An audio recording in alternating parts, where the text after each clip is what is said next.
Nova Scotia wasn't any farther than Camp Lejeune, North Carolina, we divided our furnishings and sent half of it to our little cottage that we'd acquired in Nova Scotia and the other to Camp Lejeune.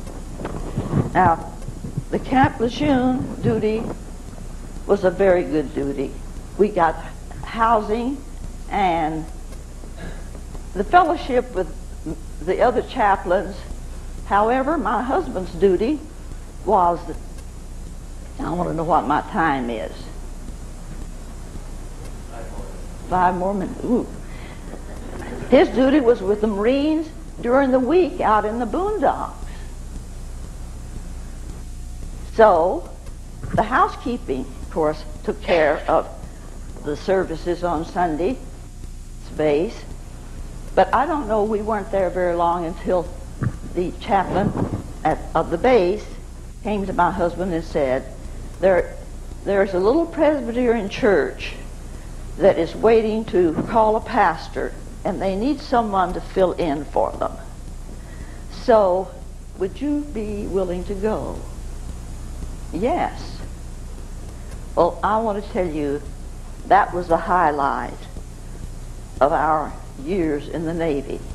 I'm not going to be able to tell you anything after that other than when he was on the duty of San Francisco, after we were sent to Monterey, and he had transport duty just like that ship that had taken us, but he would be gone for 2 weeks and then back home for a week. And I said that, you know, that was about the hardest duty. We'd just get into the routine of things, and then he would come, and then I'd have to drop everything, and we'd have to be, you know, like we were on holiday.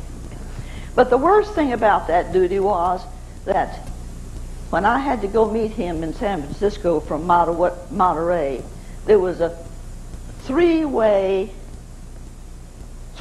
freeway, a passing lane, these 2 lanes. And if you've never experienced that, you wouldn't want to. It was all right going because he was driving, but then I had to drive back. And after a year of that, he said one day, I wish that our next duty could be where that there wouldn't be so much traffic. And guess where it was? Fallon, Nevada. We were driving along just to go up there to see, and also see what our housing would be. And we had gone miles and miles toward Carson City, and he started to shake. That was his way before he let out a laugh. And I said, what's the matter? He said, well, I just was remembering saying that wish we could go where there wasn't so much traffic. But we arrived. I said, oh, Lord, you've made a mistake. We've got a teenage son just entering high school, and I saw all these old one-armed bandits, you know, slot machines on every corner on the streets. But, you know, the Lord can undertake. I made the choice. We'd see where the Nazarene church was, and it was a little bitty white house, a resident-looking house. And I said, not much good could come of that. So we went the first Sunday. My husband's service, you know, was in the morning, early. So we went to the Methodist church. But you know, I had a guilty feeling. And so we decided the next Sunday we would slip into that little church. My sister was visiting us, so we made quite a scene here, a whole pew, about 6 of us. And the man that was giving the sermon, it was pitiful. He was trying to fill in. He come up from Hawthorne, and he was filling in. And I was feeling about this high all the time. Here sat my husband with 2 degrees, a wonderful preacher, and this little church had to call this man all the way from Hawthorne. But we agreed we wouldn't let anybody know who we were. So, but after, just as soon as the service was over with, about half a dozen young people, finest looking young people, just made a dash to my son. They knew him.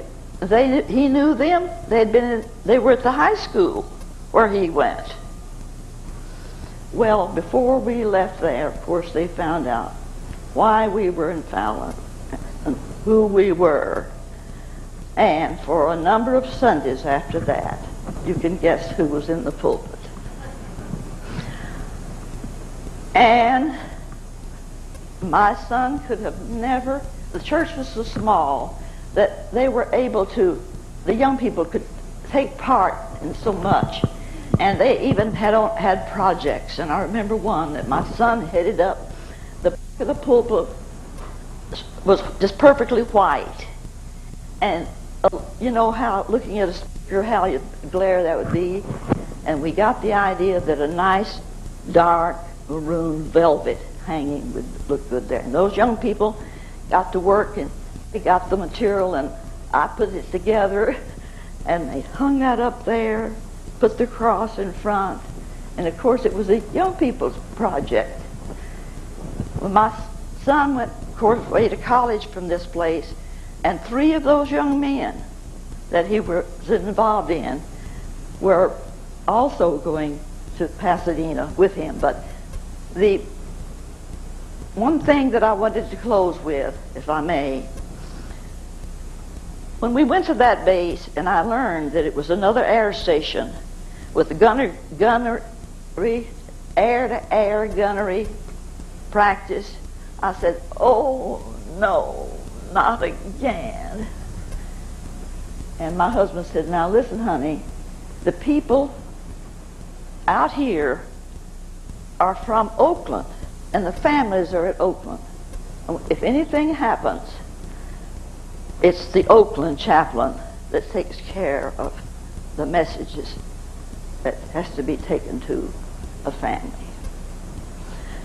Well, one day, my husband came about noon, and he said, honey, would you have enough time this afternoon to go over to the hospital?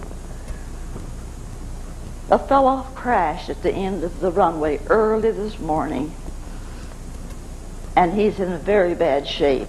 The mother has arrived, Mrs. Klingenpeel. She and her husband were teachers at an Indian school in Utah. So she had come first. And so when I joined her, of course, it was a sight to behold. And she told me, she said, you know, they tell me that he'll make it, that bottle now that's hanging down on the side of the bed, if there's enough liquid filling that bottle, he's going to have a better chance. And so you should have seen 2 women just like they were at a ball game, pleading and pleading for another drop, and when another drop would go into that bottle, we would cheer just like we were at a game. Well, I learned a lot about the family, a lot about the boy. But then I needed to go home, and it was decided that the young man needed to go where he could get better treatment, more facilities, and so they were going to fly him over to Oakland. And so the father and daughter, the sister of the young man, had arrived, and so it was decided, this was late it was nighttime when they lifted him out and the plane left, and it was decided they would spend the night in a motel, and my husband would be standing by. If anything happened, he could be there to stand by them. So they put up in this hotel. We went to bed about 2 o'clock in the morning. The phone rang. And of course my husband knew what that ring was for. And they said, yes, he didn't make it. Well, then he said, come on, can't you go with me? And I went with him. And we knocked on the door of that motel. The father got up. He was in the front room, and the mother and the daughter was in the back. And I can see him now after he sat down on the bed in his pajamas. And he said, "You don't have good news for us, do you?" My husband said, "No, he's gone." Well, the mother and the daughter heard the commotion, heard the ring, and so they were out there. And of course, they didn't need to be told. But she wanted to hear the word. And my husband said, "Yes, he didn't make it." And she said, "Dead. Dead. He won't be home for Thanksgiving. He won't be home for Christmas."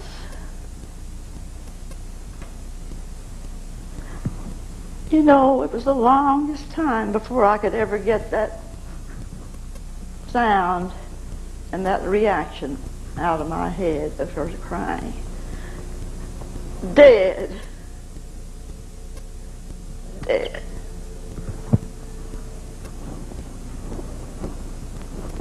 Thank you very much. I want to check something. I picked cotton as a kid, so I want to see, do you have any residue? I think I might. Yeah. Yeah, it's there. I lost my handkerchief. And you made $1. No, it was 2 then. Was it 2 then? I only got $1 when I went to pick for my uncle. God bless. Go in peace.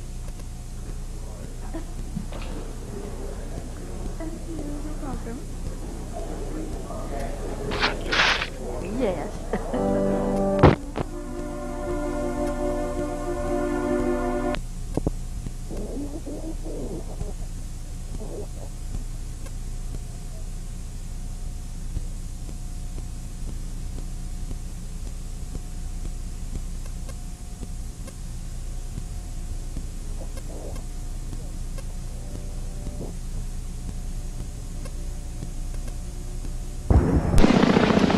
You know, a lot of times we think of these guys, and men and women, in combat situations, but these folks do other things as well, right? They all have other skills, other military skills, yes. So, you know, the ultimate call to arms, so to say, is performing their combat role. But they're all very specialized, very competent people in other or complementary skills to what you're seeing here today. The Marine Corps has always had that insistence that everyone be essentially a rifleman, although there are riflewomen now too. And here's one here. You see, that's a 1-inch rope. All you require there is there's no mechanical attachment to that rope. You just have to have good hands and a good pair of leather gloves to do the fast insertion there. They're doing fast rope. Thick gloves and a good grip. If you go back a few minutes, we had the tanker refilling other aircraft and the helicopters flying over. Yep. We had a fast attack aircraft fly by. We had the reconnaissance. Now we've got some more people dropped, and in a moment we'll have this major attack that just started on the on the center of the runway. And on our screen there you see the airborne boss, the UH-1N Huey helicopter, who is coming in. You're going to see a unique way to come to an air show out of him. Exactly as you say, Marty, this is an integrated thing. Remember, the Marine Corps come under the Department of the Navy. So these fellows on the ground have called in naval gunfire, and that's some of the initial pyrotechnics. We're not really lobbing things in here from down in the harbor, folks. It's all simulated and part of the skill set that the Marines bring to this show. And there is the Huey. Yeah, now watch this. This is, Marianne, did you have any trouble finding a parking spot this morning? Well, I know some folks who may have, yes. Imagine if you had arrived in a UH-1N Huey, and you were now hanging out the side there, and this is called spy rig, special purpose or special patrol, depending on which source you read, insertion and extraction. You're going to throw a lanyard out the side there, and as the pilot holds this thing perfectly stable, and this is one of those very, very difficult things to do, hold a helicopter stable.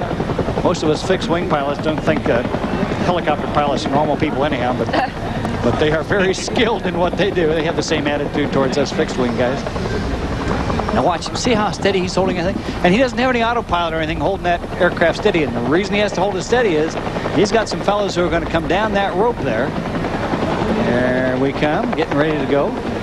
And imagine now if you're above a jungle canopy or someplace where the ground was so soft you couldn't land, or you wanted to put people on a specific spot rather than have them parachute out and be spread out even over a relatively small distance that they can do with the parasails that they fly in here, the foils. This puts X number of guys on the spot on the ground. And gets them out, too, does it not? Yeah, they're going to leave that way, too. They're going to beat the parking on the way out here in just a little bit. Okay, there's the rope. It's a 1-inch braided nylon rope down to the ground. And, okay, here we go. There you go. Now, these are the guys who came in earlier. The parachute fellows are now hooking themselves up. Nominally about 170, 175 pounds per spot there, and they can hold up to 10 guys on that lift.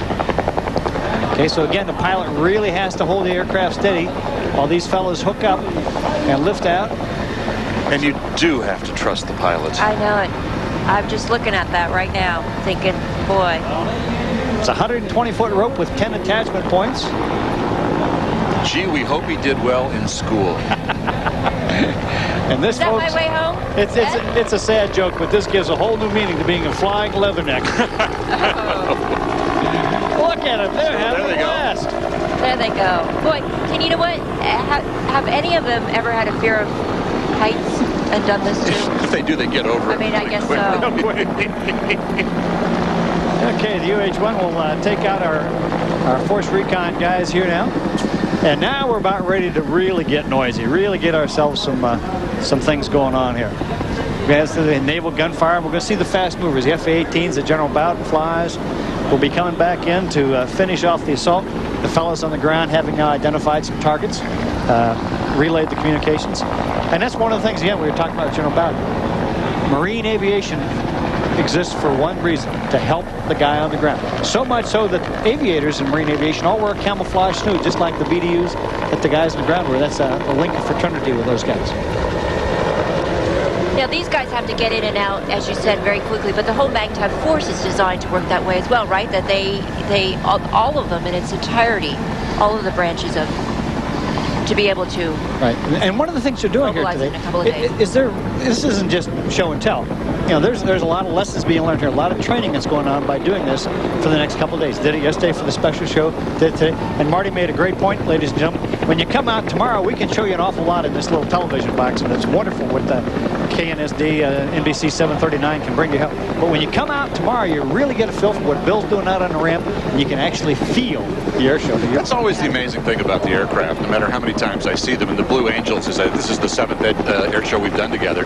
When they practice and when they fly their routine, they come right over the house, which is very amusing for the dogs in the neighborhood. But it's just astounding how much power there is in one of these aircraft. And even if you're not, completely fanatic about airplanes, there's something to appreciate, especially when you watch the Blues fly. Oh, yeah. And interesting enough, the FAA, you watch flying over the house, the FAA has 5 people out here, Art Lawler, Jeff Reynolds, Wayne Lanner, Jim McNamara, and John Blanco, who are here. The Marines own the dirt. The FAA owns the air.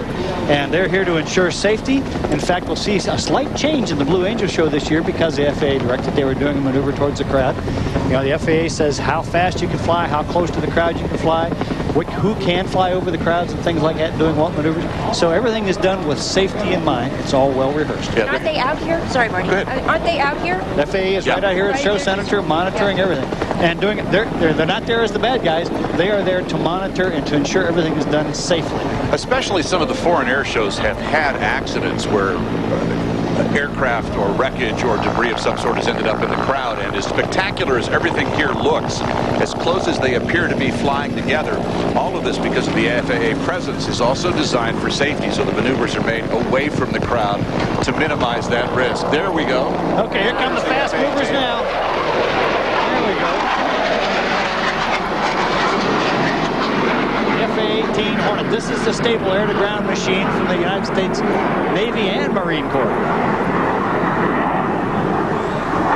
And now I'll describe this from you as you look at me. To my right is the west end of the runway.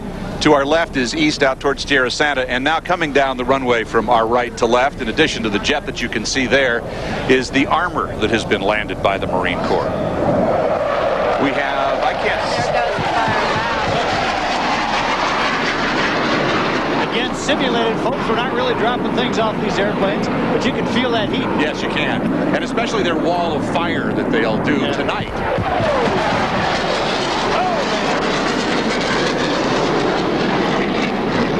And you know the folks at home can adjust their volume. Yes, But out here, it's pretty incredible. Get a little strafing around here now from the FA-18 shooting this 20-millimeter gun. And something about these fighters, you either can hear them but not see them, or see them and not hear them.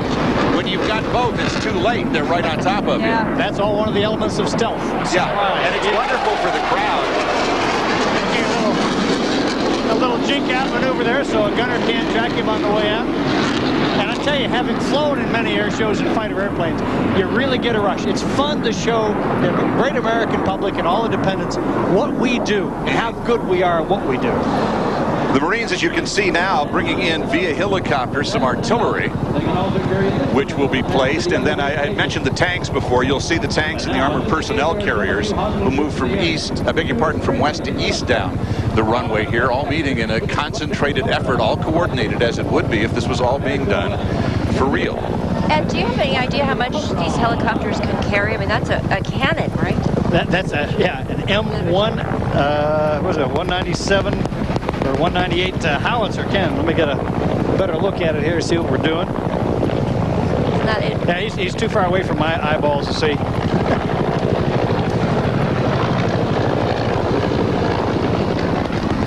And that is the gunship. Okay, that's 155 millimeter, 198 millimeter, M198, 105 millimeter howitzer. Yeah, it weighs 15,700 pounds. I found a note. I wanted to give you a correct answer. Plus, you know, an Air Force guy coming to Marine Town being off by a few kilograms. Talk about the gunships a little bit, Ed. Okay, the AH-1W, the Whiskey Cobra, is a gunship that is really a variant of the observation UH-1 Huey that we saw earlier with the spy rig. Now, the Whiskey Cobra, as it's sometimes called, has got a gunner, weapon system operator in the front, and a pilot sits actually behind him. And these aircraft are really good for very close-in support. And as we see now in the great scenario here, we've got the UH-1's command post flying kind of an operational command and control thing behind. We got the two Whiskey Cobras up here in front, kind of being right there in case the guys on the ground need some help. Got a 20-millimeter gun in the front. He can shoot cannons. He got missiles and all kinds of sub-munitions he can dispense out of munition containers. Tremendous amount of activity in the sky, too, all at one time. They're coordinating 1, 2, 3, 4, 5, 6, 7, 8 helicopters. Here comes the tanker making a pass again over the top of the refueling. And it is all happening simultaneously, and it's just quite a sight if you're out here. It's like going to the three-ring circus. Every place that you look, something is going on. We're going to continue our live coverage from Miramar back after this.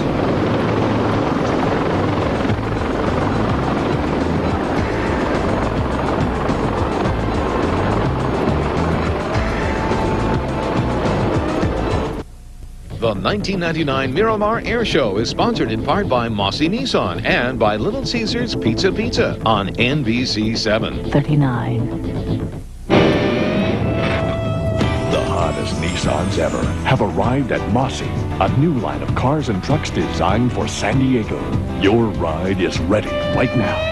Mossy Nissan, Mossy Nissan, Mossy Nissan moves you. Frontier 4-door crew cab, Xterra SUV, the 222 horsepower Maxima at Mossy, your neighborhood Nissan store. Mossy Nissan, driven.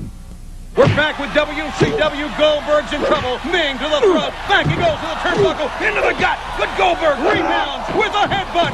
Ming on the outside. Ming gets a chair. Goldberg gets a chair. This could get ugly. They're gonna eat pizza. Little Caesars WCW.